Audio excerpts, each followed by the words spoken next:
Hello, I'm Maureen Reidy, the President and CEO of the Paley Center for Media, and it is my great pleasure to welcome you to a very important Paley Impact program. Today, we'll be discussing Madness in the Hills, the gripping new documentary produced and directed by Rob Lowe, and telling the tragic story of the deadly mudslides that ravaged Lowe's hometown of Montecito, California in 2018.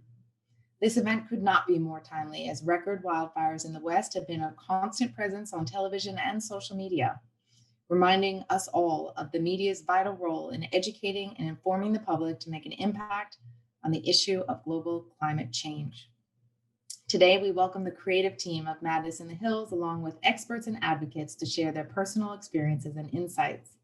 We welcome to our conversation Rob Lowe, director and executive producer of Madness in the Hills; John Owen Lowe, producer of Madness in the Hills; Mary Ann Hitt, National Director of Campaigns for the Sierra Club; Kevin Taylor, the Montecito Fire Chief; Reverend Lennox Yearwood Jr., President and founder of the Hip Hop Caucus; and our moderator is the award-winning journalist Katie Couric.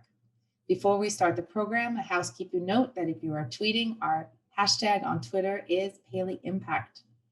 And now I'm honored to welcome Katherine Oliver, who's going to say a few words about Madness in the Hills and today's event. Katherine is a principal at Bloomberg Associates and served as commissioner of the Mayor's Office of Media and Entertainment in New York City from 2002 to 2013. We'd also like to thank our friends at Bloomberg Philanthropies for helping put together this very special event. And now I ask you to join me in please welcoming Katherine Oliver. Thank you, Maureen, and your amazing team at Paley. I'm so proud to be a supporter and a board member, and we appreciate the opportunity to share our latest production, Madness in the Hills, with the Paley community and beyond. Science shows us that climate impacts are getting worse. Carbon pollution is warming the planet, and it's affecting people every day and everywhere, from increased asthma attacks to homes lost to devastating fires and floods. Addressing climate change has long been a priority of Bloomberg Philanthropies. When Mike Bloomberg was mayor of the city of New York, he had the vision to create Plan NYC, which looked at the city's vulnerabilities and put preventative measures to start addressing this challenge. And that really came in handy when we were devastated by Hurricane Sandy. His no smoking laws saved lives and improved air quality and extended the lifespan of the average New Yorker. Mike was an early supporter of the C40, an organization of global mayors that addresses climate change by developing and implementing policies that generate measurable reductions in both greenhouse gas emissions and climate risks. And as a UN special envoy to cities focusing on sustainability, Mike furthered that work. And when Trump pulled out of the Paris Climate Accord, Mike stepped in with financial support to ensure that the US lived up to the standards outlined. And he created America's Pledge and continues to work with mayors, CEOs, and government leaders to promote his Beyond Carbon program, which is designed to get the country on a path to a 100% clean energy economy. It was just a couple of years ago that Mike and Patty Harris, who is the CEO of Bloomberg Philanthropies, were lucky enough to sit next to Rob Lowe at a Bloomberg Vanity Fair Environmental Summit dinner out of our London headquarters. And that's where they learned about Rob's firsthand experiences with the devastating fires and mudslides in California. Rob even showed them some images from his phone, and that was the genesis of Madness in the Hills. We are so impressed with the work that Rob and his production partner, Rory Karp, and so moved by the story of the survivors and the first responders. We're pleased to share this story with you. So let's take a look at the trailer of the film.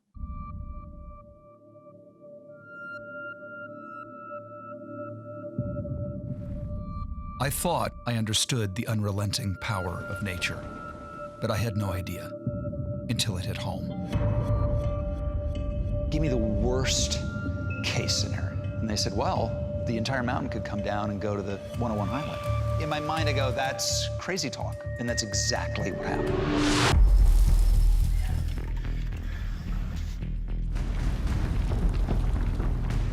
The house starts to shake. The last words Peter yelled out to me was, "Lalo, grab onto some wood and you don't let go." I thought I was dying. and as a rag doll with these massive boulders. I heard kind of whispering nearby, and so I just started screaming.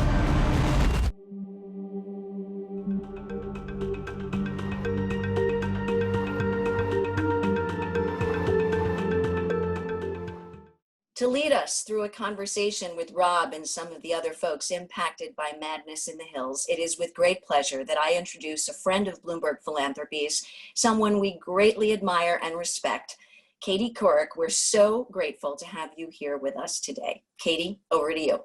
Thank you so much, Katherine. Hi, everybody. Welcome to PaleyIMPACT. I'm thrilled to be here, not only because I'm a longtime admirer of Rob Lowe and the great work that he's done here, but also such a believer in Bloomberg Philanthropies and all the extraordinary work that Mike Bloomberg has spearheaded along with my friend Patty Harris. So I couldn't be more pleased to be a part of this conversation so we can all learn more, not only about this film, but the impact of climate change, especially given these record-setting wildfires that are happening in California, as Katherine just mentioned, and the upcoming presidential election. I think now is the time, as we know from scientists, global scientists, to address climate change before it's too late. So I think this is a great opportunity for us to not only talk about this film, but talk about climate change in general. So I'm really pleased to have a wonderful panel of guests joining me. Rob Lowe, director and executive producer of the film Madness in the Hills, is here, along with John Owen Lowe, actor and writer and producer of Madness in the Hills, alongside his dad, Rob. Great to have you, John. Marianne Hitt is going to be a part of this conversation as well. She's the national director of campaigns for the Sierra Club, and one of her most prominent campaigns is the Beyond Coal campaign. And she continues to be a leading voice in the fight against climate change. So we're going to be calling on Marianne a lot during the course of this conversation.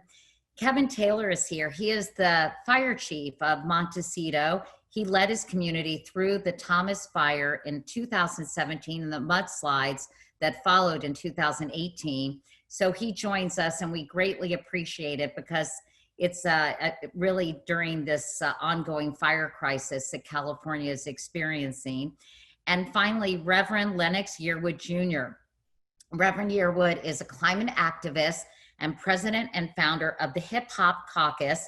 He's focused on an initiative called Think 100 to get young people and communities of color all across the country thinking about climate justice. So welcome to you all. I really appreciate your being here today, and let's get started. Rob, let me start with you. What inspired you to tell this story? I know, obviously, people, I think, personal experiences are so motivating. I know that was the case with me and colon cancer when my husband was diagnosed back in 1997. It really kind of gave me a purpose in life and a mission. And I know you had a similar experience because of what you as an individual faced in Montecito. Can you just talk to us about how you dealt with it and how it's motivated you and changed you, really? Sure. Thanks, Kate. It's always good to see you. I love when I have my FaceTime with Katie Couric. It's always good.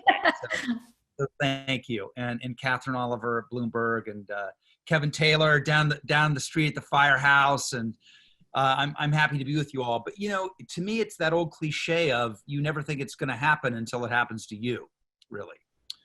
You know, it's easy to get caught up in all of the compelling footage you see on the news of the effects of climate change and wildfires and floods. But that's happening to somebody other than you. And my little community of Montecito was ravaged by depending on who you ask, a once in probably 200, maybe 300 year fire. And then within about 2 weeks, a one in maybe 1,000 year flood. And the combination of that killed 23 people in a town of, I think, maybe 13,000. And you just don't, they came to me and said, this is what we think is going to happen if it floods. And I said, oh, they said the mountain's going to come all the way to the freeway. And I was like, that's like the Rock, Dwayne Johnson movie stuff. That's not going to happen. And it did.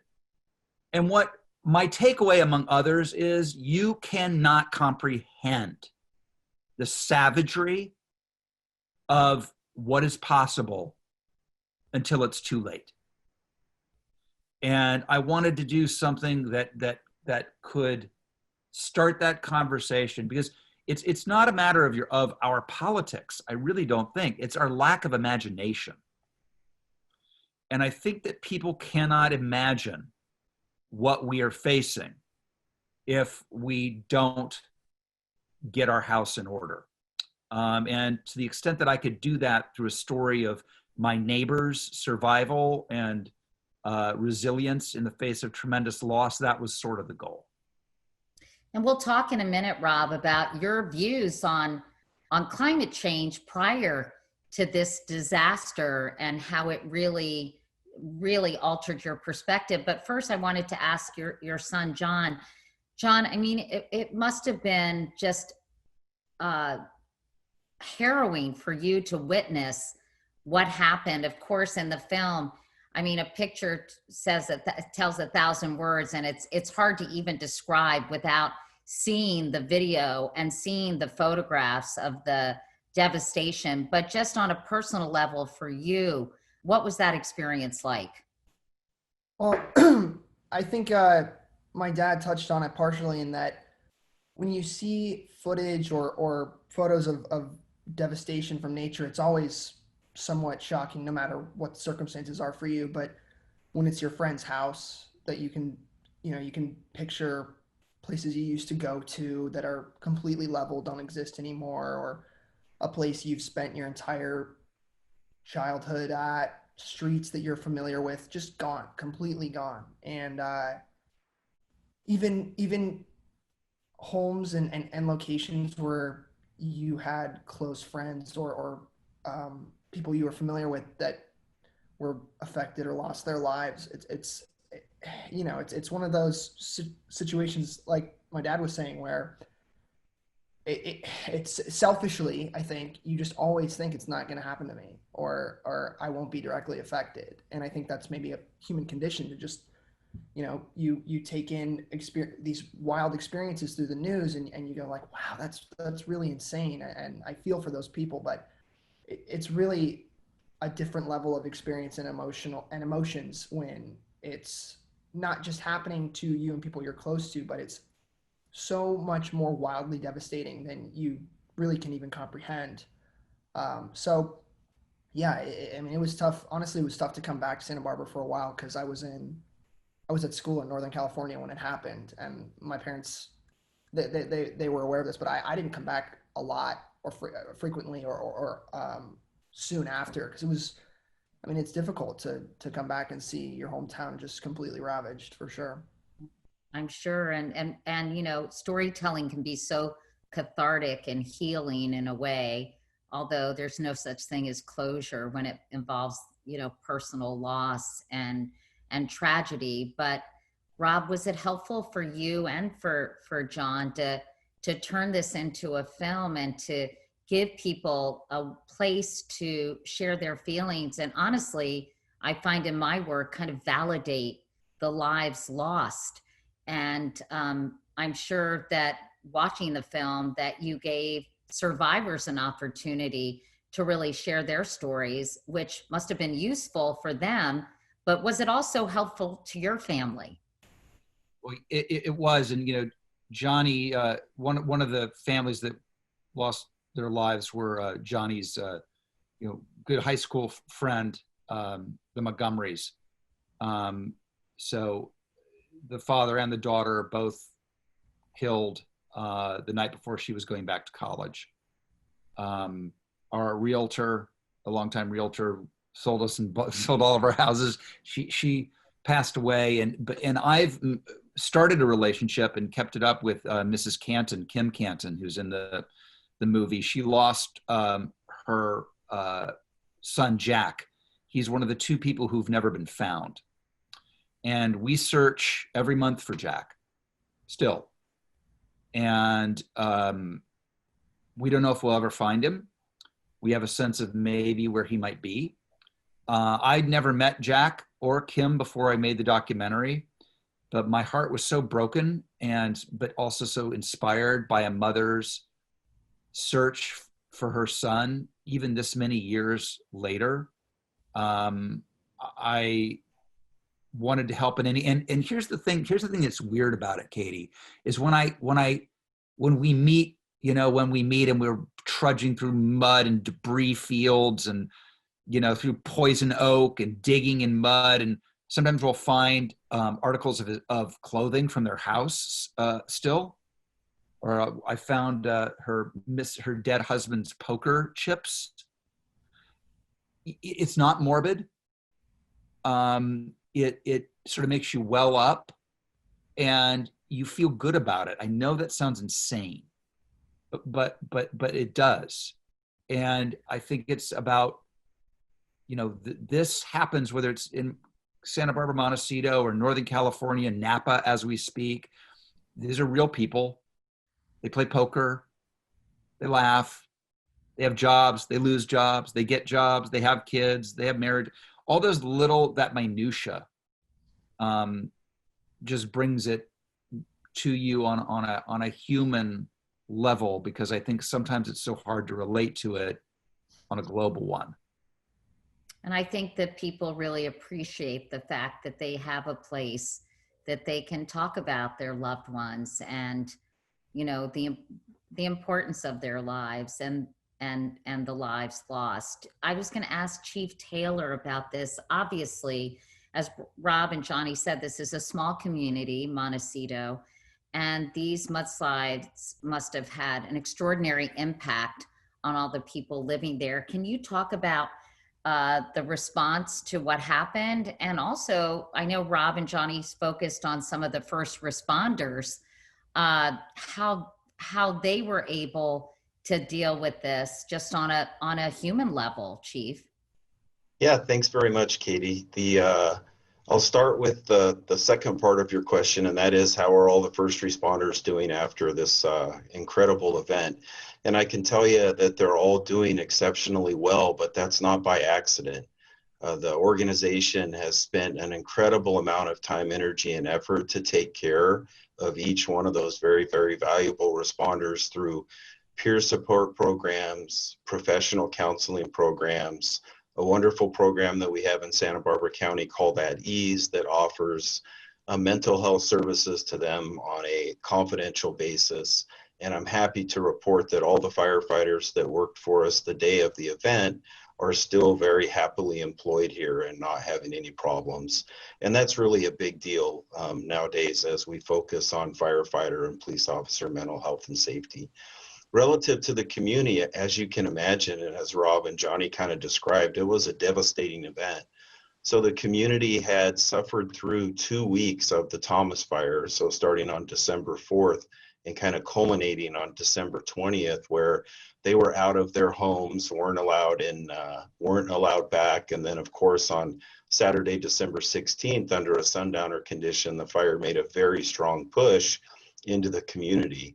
Fortunately, though, while that Thomas fire, the largest fire in the history of California at the time that it occurred, we had about 300 engine companies deployed in our community and had a very, very successful response. Only 7 homes were lost in our community as a result of the Thomas fire. And it was a very, very joyful occasion when we were able to welcome the community back home right before Christmas.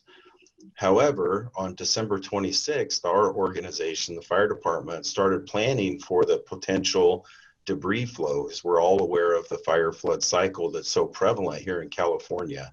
We quickly realized that there are no mitigations that you can do to protect your community against a debris flow. You can't cut the brush back.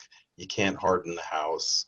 There's no way to protect the community. So when the event occurred, we had about 250 firefighters pre-deployed in Montecito. And as Rob indicated, the once every 500-year storm cell just happened to sit over the top of the Cold Springs drainage It produced about 1 inch of rain in 5 minutes, which unleashed somewhere in the neighborhood of 3 million cubic yards of material that went from the hillside down to the freeway and eventually made its way into the Pacific Ocean, taking with it those 23 community members that we'll never forget.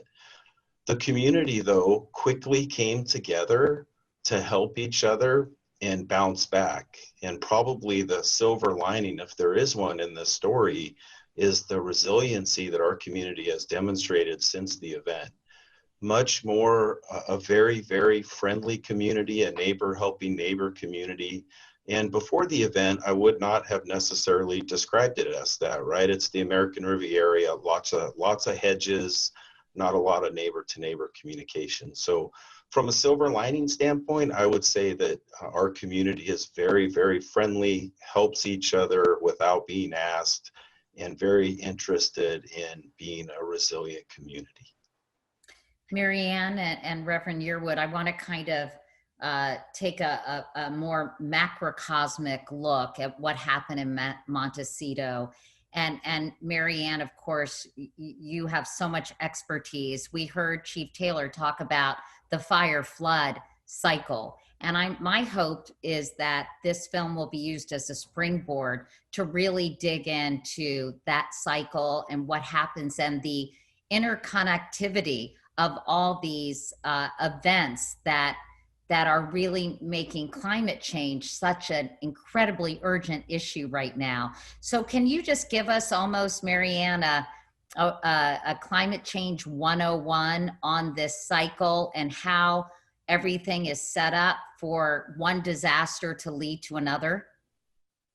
Absolutely. And thank you so much for having me. It is really a treat to be here. And Rob, everyone, I'm so sorry for your loss, first and foremost. I want to say that I think that a lot of folks think about climate change as something that's going to affect polar bears or is going to affect their grandchildren. And no one expects it's going to land on their doorstep, especially in their own lifetimes. And yet we're experiencing that more and more, whether it is the fires in the West or these series of storms on the Gulf Coast, and protecting people as we tackle the climate crisis is central and essential. And again, I'm so sorry for your loss, and thank you for putting together this film that I hope will help us spread the word and do both of that, protect people and tackle the climate crisis. And the way that these feedback loops start with climate change, just taking the fires, there are 3 things that contribute to fires. They're having these dry, arid areas, having high temperatures, and then wind and weather conditions. And as we warm up the planet by putting a lot of greenhouse gases in the atmosphere that are warming the earth, then you have a lot more frequent wind and weather conditions and high temperatures that are going to lead you to these extreme fires. And we've seen in this year in California, the fire season is now 84 days longer than it used to be. If you think about that, that's a month's longer fire season. It's so long that the time without a fire season is becoming short. And then at the same time, another thing that happens with climate change is that the atmosphere holds more water, and our oceans are also heating up. And so basically when it rains, a lot of times you have more intense rainfall. And that's true everywhere. It's not just affecting folks in California. So the storms are more intense. We've seen that with hurricanes in the Gulf. The fires are more intense. And then when you have those 2 things in rapid succession, it's a real danger to folks. And I also want to underscore that there's a lot that we can still do about that, whether it's protecting people or tackling the climate crisis. And I do hope that we'll talk about that more later. But if we don't tackle the climate crisis, then we are going to be facing more and more of these devastating events. And I see Reverend Yearwood has 10 years on his hat there, my friend, Rev. And that's really this critical window of time that we have to tackle the climate crisis. And I want to get to Reverend Yearwood in a moment, but Marianne, it is the fire and the deforestation that happens when these severe wildfires occur, in addition to increasingly violent storms, if you will, Is that also contributing to the fact that these mudslides can happen at a moment's notice and destroy so much in their paths? Yes, absolutely. When you lose your forests to a wildfire, the forests are doing a couple of important things. One is they are holding the soil steady and stable. And the other thing to remember that they're doing for our climate is that they're absorbing and holding a lot of carbon dioxide. So healthy standing forests are a big part of the solution to climate change. But in the immediate term, once you lose your forest, your soils are less stable. And so if you have an extremely hot wildfire and then an extreme rainfall following that, then your soils are going to be less stable. And again, that's what poses a real danger to folks and really underscores the need to both immediately protect our communities, some of the things that Mr. Taylor spoke about to make our homes more fire safe and our communities more fire safe, and over the long term and the immediate term to tackle the climate crisis. Definitely, because it's a whole cascade of events that happen, and they are, as I said, are all interconnected. Rev, may I call you Rev? Definitely can. You know, it's frustrating, and I want to hear a lot from you about climate justice, because I think that's such an important topic, because again, climate change affects income inequality. You know, it touches so many things that at first blush people don't realize. But why do you think, you know, I was watching the whole debate about what was causing the California wildfires, forest mismanagement versus climate change. And I described it as forest mismanagement kind of creating the conditions, but climate change really kind of being the match that sets off these terrible fires. Was it frustrating for you, as it was for me, to see people still dismiss climate change when we hear everything that Marianne says about fire season expanding, about so much destruction happening not only in California, but in communities all around the world? I mean, it makes me crazy. Does it make you crazy? Yeah, well, it does. Unfortunately, I guess it makes me a little crazy. I want to say first and foremost, when I saw this film, I want to give a big shout out to Rob Lowe and Johnny Lowe. It was amazing. Thank you for this. As many people know, I'm originally from the great state of Louisiana, the other LA, and seeing my family and friends, which now 15 years ago with Hurricane Katrina. You know, when I watched this documentary, it triggered me a little bit. I was surprised 15 years later to see people being washed away. And it reminded me of my family and friends in Katrina who died horrible deaths. And so I was a little choked up. I actually stopped it and had to kind of take a break. So thank you both for making the climate crisis real. And we know that it doesn't matter if you're black or white or brown or red, male, female, straight, gay, theist, atheist, that when the climate crisis hits, we're all in this together. This is not about Republican or Democrat. This is about humanity. And so thank you so much for making this about human dignity. And I think, Katie, what you're saying is that it's crazy, because when you've gone through this, if you've gone through Hurricane Katrina, or you've gone through the mudslides or the droughts or the wildfires, and you see the devastation, or our farmers are hurting in the Midwest, then it's no longer about politics. It's about people. And I think that this is what this is about. And so I just want to say, man, thank you so much, Rob. I know it's hard, and to the chief, man, you know, I know it's hard to see your family and your neighbors suffer. I went through that, but hopefully with the storytelling, and I believe it's a big missing piece to the climate movement. We don't tell our stories. And so with the storytelling, we can get more people to understand that we are in a crisis, but if we come together, we can overcome anything. I agree. And I think you're right. It's not about politics. It's about, survival of the planet, which obviously ultimately is going to affect everyone. But, what do you say, Marianne and Reverend Yearwood, to people who don't think climate change is real. It's frustrating, and they always want to point the finger at something else that really is, quite frankly, maybe contributing, but it is not the root cause. And you see that again and again in the conversations that are happening. Miriam, what do you say when people think of other reasons other than climate change to explain some of these events?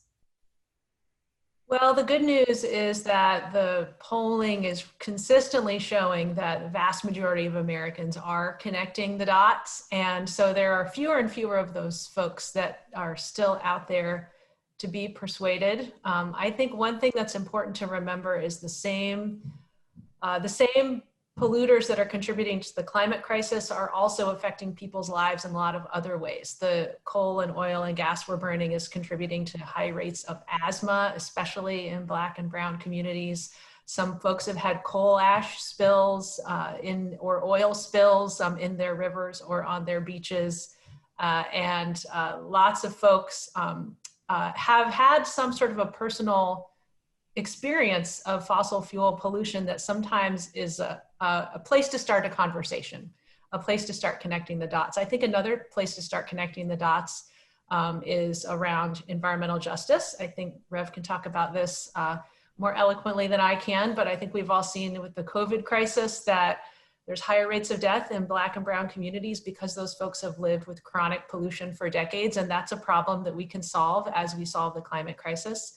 And the last piece is clean energy. You know, there is a solution that's at our fingertips that could create hundreds of thousands of good family sustaining jobs in this country, wind and solar jobs. I live in West Virginia. I live in a state where people are fearful about this transition away from fossil fuels, and a place that also I think is eager to be not left behind as we make this transition that is underway to clean energy. We were, just one little note, we were getting half of our electricity from coal in this country a decade ago. That's down to 25% of our electricity. Over 60% of the coal plants in the country are now slated to retire. And this year we're going to get more electricity from renewable energy than from coal for the first time since the Industrial Revolution. And so there is a lot of progress happening that is creating economic opportunities and cleaner air and water for folks. And if climate change isn't a starting point, sometimes some of those other areas are. And often that leads folks to connect the dots, as well as perhaps some of these experiences folks may be having of climate change landing on their doorstep for the first time. Rev, do you want to talk a little bit about the social justice piece of climate change? Because obviously that's something that you're focusing on and trying to galvanize young people in particular, who seem to be galvanizing pretty well, if you ask me. It's very inspiring to see. But talk about climate change as a social justice issue. Well, yeah, let me just say, but first, to the point of those who may not understand the climate crisis we're in, I actually like when the comments that Rob made in the film, when he mentioned about how before all of this, you know, he didn't understand some of the dynamics of climate change. And I think that that's important. Everybody's not at the same level. And so I think that we have to just continue to put the policy together to shape that. But clearly the ones who are most impacted by the climate crisis are Black and brown and indigenous and poor people in this country. And that means that when the mudslide happens, can they actually build back their houses? Can they actually move back to where they were? And some people can, and some people can't. And so I think there is an issue here that we're dealing with. But to your point, Katie, I think the frustration, do I get a little frustrated? I mean, sometimes I do get a little frustrated because young people tell me this all the time. They says, man, Rev, in the 20th century, our parents fought for equality. But in the 21st century, we are now fighting for existence. And they don't have much time. And so the issue that we have a time clock, we may be able to figure out some of the racial conversations that can go on for years and years, but the issue of the climate crisis, there isn't much time. And so there's a nervousness for young people to fix this crisis right now, and it impacts young people of color. Chief Taylor, I'm just curious, you know, the August complex fire in California has burned over 1 million acres. becoming the first gigafire in the US. Across the state, fires have burned a record-shattering 4 million acres in 2020 alone. 4 million acres. Do you think that people are starting to make the connection between climate change and this expanded fire season that Marianne mentioned? And especially for your team of heroes who are on the front lines fighting these fires, does there seem to be an awakening in the communities that you work in, and also in the state or in the country, that you've been able to glean?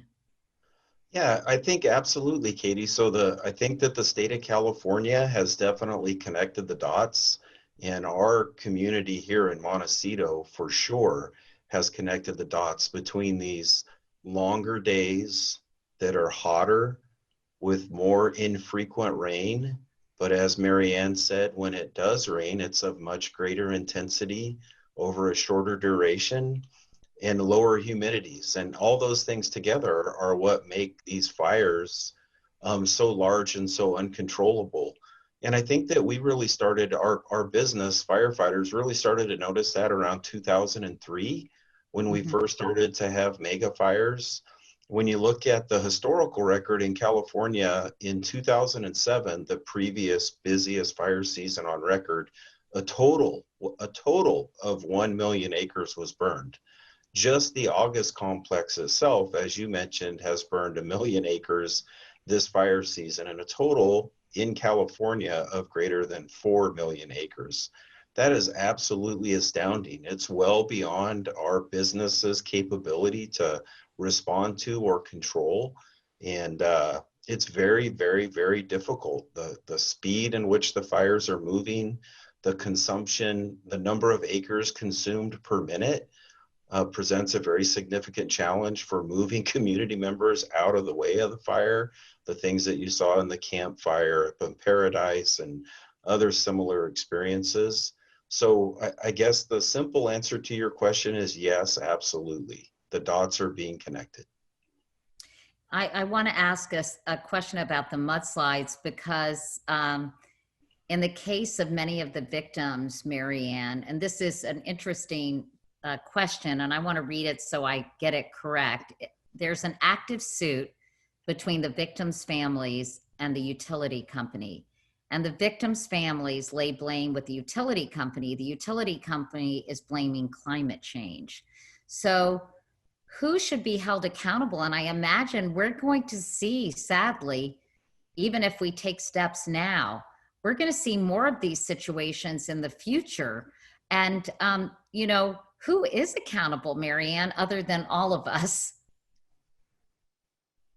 Well, in my view, it's the big fossil fuel companies that have profited for, for many decades, coal, oil, and gas companies that often also were the main entities fueling the denial of climate change. And there's lots of academic scholarship on this and reporting from a lot of journalists about companies like Exxon that knew and deliberately covered up and or confused people about the reality of climate change. And so in my view, that's fundamentally who's held accountable. You know, in those prior fires, in prior fire seasons, we don't know about this fire season, but in prior fire seasons, there were electric utility poles that came down that sparked some fires as immediate causes. But in my view, that points more to the need to make our communities more resilient to a changing climate that is here and it's upon us. Whether that means more renewable energy with the kind of work that if properly funded, our fire departments can help folks do in their homes. There is a piece of legislation called the Wildfire Defense Act that Senator Kamala Harris has introduced in the Senate and Representative Jared Huffman has introduced in the House that would, among other things, give folks the resources to help make their homes and communities more fire safe. And so there are a lot of things that we can do in the immediate term to protect people, which should be our first priority. But ultimately, you know, we can trace back to a handful of companies, the root causes of the climate crisis. And And it's, I think, very important to point out that as we hold them accountable, that there are incredible opportunities, again, for improving public health and for creating lots of clean, green jobs as we build this new economy that we need, that won't make this crisis worse and will actually make people healthier and safer over the long term. Well, I think we've seen that change is hard. And speaking of that, Rob, I know before this happened, you were kind of a climate change skeptic, which honestly disappointed and upset me when I heard that. But I'm curious about your evolution. And clearly it was this personal experience, I think, that was like ice water splashed in your face. But can you tell me how your thinking evolved and why you were skeptical? Because I think it might actually be instructive, because people can grow when they see someone else grow. Well, look, I wouldn't say I certainly was a climate change denier, but I was very agnostic would be a better word, because I was very, I knew that had been some, our forestry management has changed also in California dramatically, and it coincides almost perfectly with this rise in the firefighters. I can see Kevin Taylor shaking his head, yes. So it was more, I think, Katie, the notion that there's more to it than big oil bad. Although Marianne, I'm nodding along with you when you say that. But the problem there is, a lot of people work for big oil, a lot of people's livelihoods. Rev, you're from Louisiana. We know what that industry means down there. And so it's how do we bring everybody into the conversation and just lower the rhetoric so people feel safe and protected. And I think that was really my sensitivity to it. And then at the other end of it, it's a little bit like, for me, it was like, as I evolve into a spiritual person, hopefully, and you're thinking, well, is there a heaven? And is there hell? And is there a God? It's like, I just know, for me, I don't really care, but it makes my life easier to believe in God. And if there is one, I'm going to be rewarded for that. And it's the same thing with climate change. It's like, I know this isn't a contest where it's not a test, right? Pass or fail it. It's like, if it's very clear to me today that anything we can do to make the climate better is better, period. So where's the discussion? Like, let's do it. I do think that the part of it that we need to articulate better is, look, what do we say to people who go, yeah, that's right. When you say, hey, we can do all we want, but China and India pollute way worse than we ever thought about doing and are making a fortune of it, while a whole economic class of our citizens are going to take a hit while we build the new green economy. That's a real conversation. It is. It just is. And what do we do? What do we do about that while we're dealing with what we need to do? And I've come to the place, and this is really at the crux of your question, Katie, is at the end of the day, when the mud's raining down on your street, I don't really give a crap about what India's doing. I want to do what I can do. Well, I'm glad that Marianne is here, because what do you say, Marianne?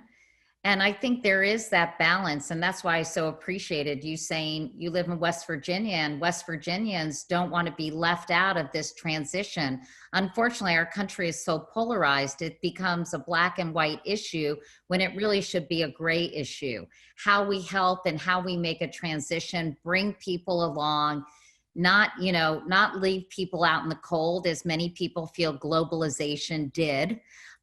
So I guess we could have a whole political, philosophical conversation about many things, but what do you say to people who are worried about their livelihoods? They have to put food on the table and give their family, buy medicine for their families, and that are fearful of losing their job in a greener economy, or point the finger at other people who are even worse than the United States. So I feel like you're the perfect person to answer that. I'm happy to weigh in, and I'd also love to hear from the Rev his views from the Gulf, where a lot of these same issues hold true. But here in West Virginia, one of the reasons that coal plants are retiring, in addition to demand for action on climate change, is because they're polluting. They make people very sick, and renewable energy is now cheaper than coal in most parts of the United States. And so as a result, here in West Virginia, we're struggling. Our economy is struggling because we don't have kind of the federal support we need to make a robust economic transition.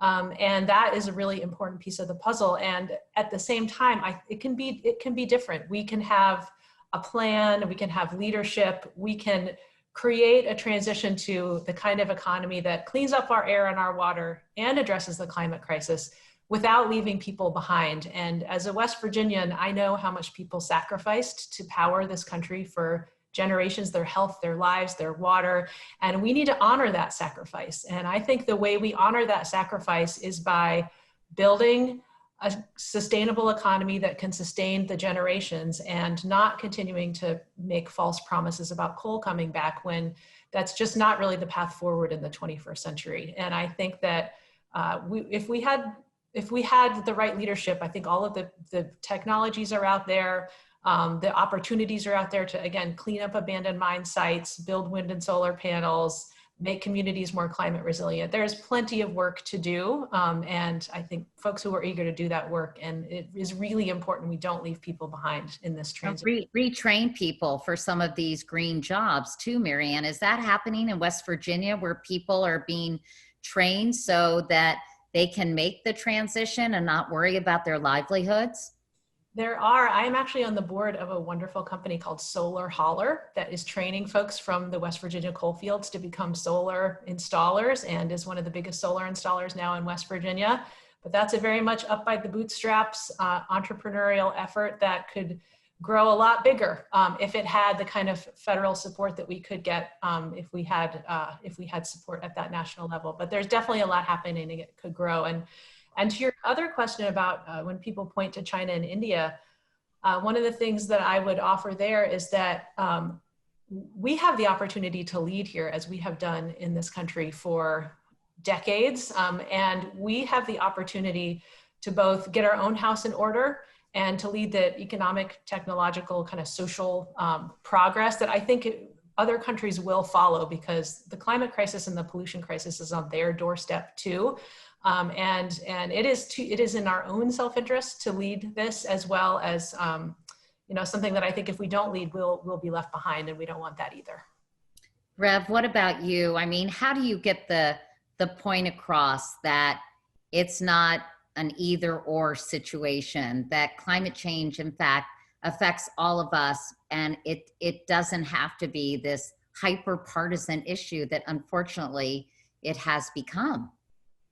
Well, Katie, it can't be a hyper partisan issue because it's people. When I was back home and I had to bury babies who had passed away in the storm, listen, it's hard. And I'm sure with Rob and his community and the fire chief and their community, when people are washed away, that can't happen. We can't allow for those who have died for their memory to be in vain. We have to improve. That's what makes our country truly a better country, when we actually fight for those who have lost their lives. But the key thing here, as Marianne said, is that we have to have a decarbonized economy. We have to transition from fossil fuels to clean energy. It is the only way. In Louisiana, it's a still state that's called Cancer Alley because of all the pollution and all the refineries that are there. We have to transition.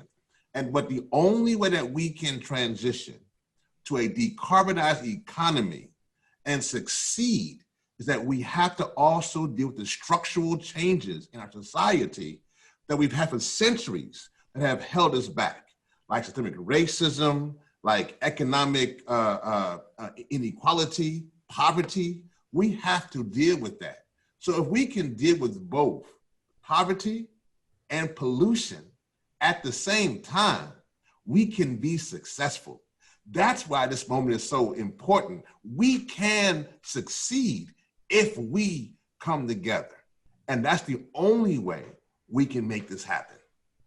Kevin, Chief Taylor, how is the community rebuilding? And are there things that you're doing to make Montecito less vulnerable and susceptible to these kinds of tragedies? Or are the tools to help you do that just not there yet?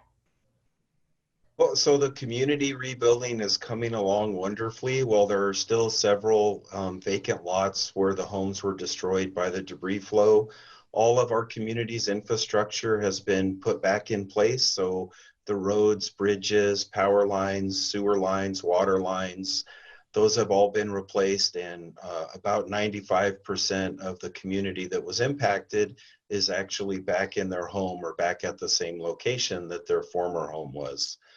Relative to prevention, we kind of have a three-pronged approach that relies upon a partnership between the fire department and the community. So the first prong is the work that we do around the community to lessen the impact of a wildfire on each home. The second prong is the work that we try to do in the forests above us that thin and provide us with opportunities to prevent a fire from ever moving across the front country like the Thomas Fire did. And then the third is there are some pretty substantial enhancements to the conveyance mechanism from material on the hillside moving to the ocean if we do suffer another debris flow. But at the end of the day, Katie, I really appreciate Reverend and Mary Ann's comments about people. That really describes Montecito the best, is the only way that any of that is happening is by all of the people coming together, right? This great community with great neighbors like Rob and Johnny and many, many others that aren't afraid to actually roll up their sleeves and get their hands dirty and help make their community more resilient. Well, that's quite a huge contribution in and of itself that is just, I think, embodied in this film. And Johnny, I'm curious, is it, have you been able to go back, feel more comfortable where you lost people who are very close to you? And how has really exploring this issue helped you personally? Well, yeah, I've come back, and I'm able to come back. I don't think it's still really difficult. Like, to be perfectly honest, there's parts that I don't like driving past. I don't like going to, I don't like really talking about it all that much. But I think that's partially why I think this film and this documentary was important to me. And I'm really proud of my dad for starting the initiative and allowing me to help him with it, because I think people process in different ways and grieve in different ways. And hopefully this is a small move in the right direction for some people to go through what happened in a way they haven't been able to. I personally, for me, it's hard for me to watch the actual documentary, but it's really powerful for me. And it has allowed me to understand that for some people who were very seriously affected, it's necessary growth to relive it and to understand why it happened, how it happened, and to remember the people that were so affected. And I think everything that Mary Ann and the Reverend have been saying is so powerful to me as well. It's a people thing. And I just hope for people my age and my generation, things like this that can get out into the media and on the social media, it will help inform us. Because I think a vast majority of us have strong opinions on climate change, but voting is so important. And looking at candidates and our representative stance on climate change, again, personally, it's something where I remember checking boxes like, oh, he seems like he knows what he's talking about, or she knows what she's talking about. But really doing the work to look at what they would do about it and how they acknowledge it, I think is so important. And then getting out there and voting. You know, that's such a good point, Johnny, because I was going to close by asking Marianne, you know, I'm not sure if the Rev is with us still, if Rev Yearwood had to go, but Marianne, I think these conversations are so helpful, but often at the end of them, people are still left with, what can we do? We feel so overwhelmed. It's such a huge problem. It requires a huge national effort, leaders at the highest level. And I've done many of these panels, and at the end, I'm like, well, I want to support the Sierra Club. I want to vote. I want to look at candidates who really care about climate change and want to do something about it. But what else can we do on an individual basis, Marianne, that we can feel like we're helping in some small way? Well, in addition to those incredibly important suggestions, you've got to vote for folks who will take action on these issues and do everything you can yourself. I think a lot of times one of the reasons people get overwhelmed by climate change is that they feel like either the solutions are very personal, of thinking about your own things you're consuming, and that in some ways feels too small because you try to make different personal choices and yet the world is still on fire. Or Right. they seem very big. It seems like, oh, well, this is up to the government or markets or forces that I have as a regular person can't really change in any meaningful way. And so people get kind of stuck there. And the one thing I've learned over the past decade is that there are so many decisions that are being made at the city level and the state level and the county level that have so much more of significance for our climate than you would guess. I mean, just in my work in the Beyond Coal campaign at the Sierra Club, 60% of the coal plants in the United States have been announced for retirement in the past decade. Those were almost entirely state level decisions because it's at the state level where we make decisions about how we produce electricity. And that's just one example, whether it's transportation, whether it's, again, as we heard from the fire chief, making our communities more resilient to worsening fires and storms. And there are organizations out there like the Sierra Club, like Sunrise Movement is doing a great job of this with young folks. There are a lot of organizations out there who can help connect you with those very important decisions that are being made that are happening in the next months or 6 months or year, where your voice matters as we work to vote to get folks in at the federal government who will take action on this, and we do what we can at home. So that's the good news, is there's, wherever you live, there are actions that you can take today, and there's organizations that can help get you connected to where you can have the most impact. Absolutely. And that's why we have to support local and community newspapers, by the way, because they give very important information that help people stay connected to their local officials and hold them accountable. So just wanted to put in a plug for journalism there because that's so critically important too. It's a major part of I think the awareness of these issues.